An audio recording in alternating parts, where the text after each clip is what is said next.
पूर्व मंत्री राजीव प्रताप रूडी के प्रशिक्षण केंद्र पर खड़ी एम्बुलेंस मामले में उनसे मिली चुनौती का करारा जवाब देते हुए जन अधिकार पार्टी के राष्ट्रीय अध्यक्ष पप्पू यादव ने आज 40 लाइसेंसधारी ड्राइवर खड़े कर दिए और कहा कि बिहार सरकार जहां भी एम्बुलेंस को ड्राइवर की जरूरत है वहां ले जाए।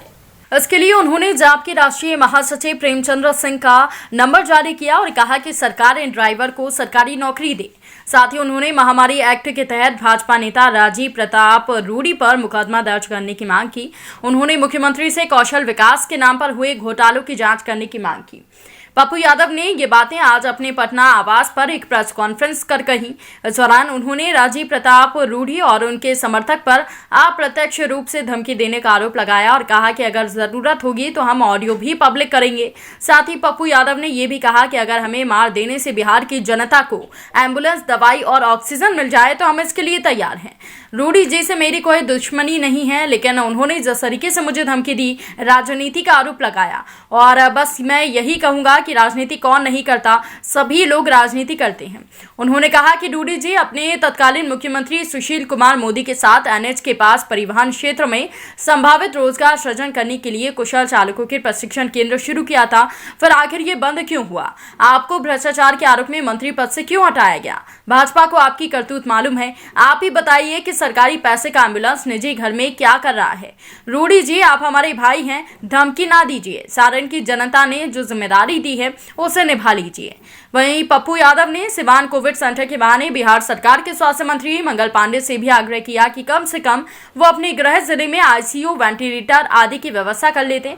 उन्होंने कहा कि स्वास्थ्य मंत्री जी हमारे मित्र हैं, मैं उनसे आग्रह करूंगा कि सिवान में तो लोगों की अस्पताल में सुविधा मुहैया कराएं। वहां आईसीयू नहीं है, वेंटिलेटर नहीं है, ऑक्सीजन भी नहीं है, रेमडेसिविर सिर्फ 40 मिला है जबकि 100 लोग भर्ती हैं। आपके इस्तीफे के लिए ट्विटर पर लाखों ट्वीट हो चुके हैं, लेकिन वक्त काम करने का है। आपको जो जिम्मेदारी बिहार की जनता ने दी है उसे निभाइए। संवाददाता सम्मेलन में प्रेमचंद्र सिंह, राजेश रंजन, पप्पू, मुन्ना खान, राजू दानवीर, सच्चिदानंद यादव आदि उपस्थित थे। रूडी जी से जब आपने खुद करोड़ों का पैसे का लागत से शुरू हो गया प्रशिक्षण की, आपने ड्राइवर प्रशिक्षण केंद्र बनाया, भारत सरकार के मंत्री, उप मुख्यमंत्री सुशील मोदी, रूडी जी खुद सभी लोग उद्घाटन किए, तो एकलौता प्रशिक्षण केंद्र बंद क्यों हो गया? क्यों? पैसा कहाँ गया? एक दूसरी चीज, रूडी जी से मेरा आग्रह है कि आप गाली दें हमको, राजनीति के हैं। मैं ऑडियो नहीं सुनाऊंगा, एक ऑडियो में ना तो उनके लोग कह रहा कि अब अंतिम है उनका, गाली गलौज तक है, वो जरूरत होगी तो मैं आपको सुना दूंगा। उनके राइट हैंड और लेफ्ट हैंड जो है वो गाली गलौज कर रहे हैं कहीं फोन पर। जितने अभ्रम शब्दों का यदि मुझे गाली देने से और पप्पू यादव को मरवा देने से यदि एम्बुलेंस फ्री हो जाए बिहार में और दवाई और नर्सिंग होम, तो मरवाने की जरूरत नहीं पड़ेगी, हम खुद ही आत्महत्या कर लेंगे। आप चिंता ना करिए, या हम ही संन्यास ले लेंगे, बिहार छोड़ देंगे, कसम खा लेंगे कि कभी हम आएंगे ही। तीसरी चीज, उन्होंने पत्र में लिखा कि हमारे और एम्बुलेंस चल रहे हैं, ये एम्बुलेंस ड्राइवर का नहीं। तो पहले तो आप ये बताइए कि ये सरकार का पैसा है, जनता का पैसा है, डीएम इसके अथॉरिटी स्लिप होते हैं, वो सिग्नेचर करते हैं, आप इसको कहीं कैसे लगा सकते हैं? आप सिर्फ रिकमेंड कर सकते हैं, आप इसको किसी पंचायत में निजी लोगों के घर पे नहीं दे सकते, किसी मुखिया के हाथ में नहीं दे सकते। आप या तो सदर अस्पताल में होगा, या तो ब्लॉक के अस्पताल में, या तो पंचायत में कोई सरकारी अस्पताल है तो वहां के द्वारा यह संचालित होगा। ये जिम्मेदारी ड्राइवर रखनी और ड्राइवर नहीं रखने की जिम्मेदारी सरकार की है। मैं बार बार कहता हूं कि इच्छा शक्ति की कमी है नेताओं के भीतर, नियत सही नहीं है, कोई प्रिंसिपल नहीं है इन नेताओं के भीतर कि कब हमको क्या करना चाहिए। जब मरने लगेंगे तो डॉक्टर की बहाली है, साल 18 के बाद आज तक बहाली नहीं हुई। ये कहते हैं कि प्रशिक्षित ड्राइवर, जब लाइसेंस किसी ड्राइवर को मिलता है तो वो प्रशिक्षित हो जाता है।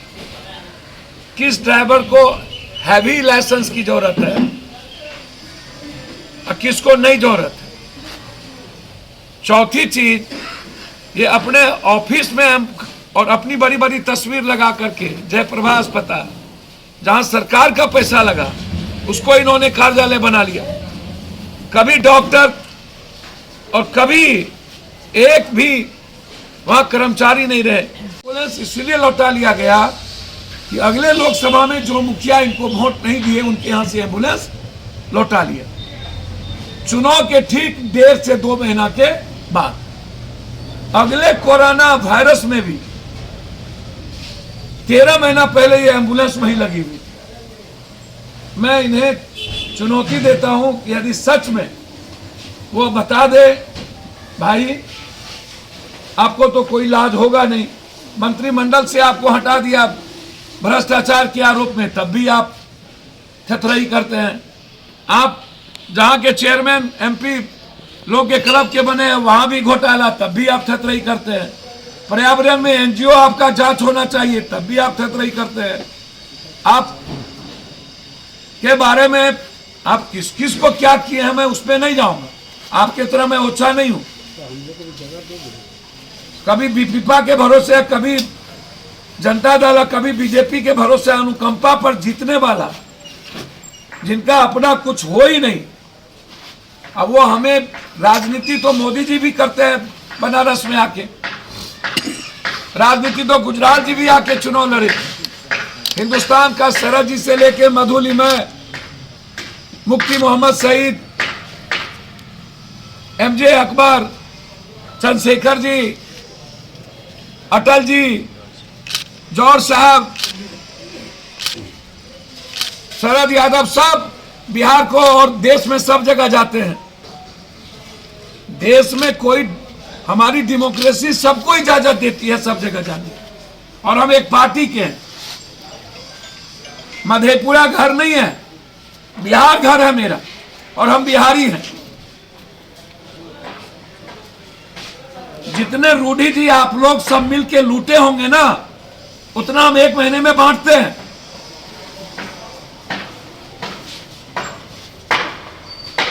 एम्बुलेंस की बात करते हैं, छपरा में जितनी घटना घटी, पप्पू यादव ने 50,000 से लाख रुपया पहुंचाए, और वो सारे प्रूफ के साथ।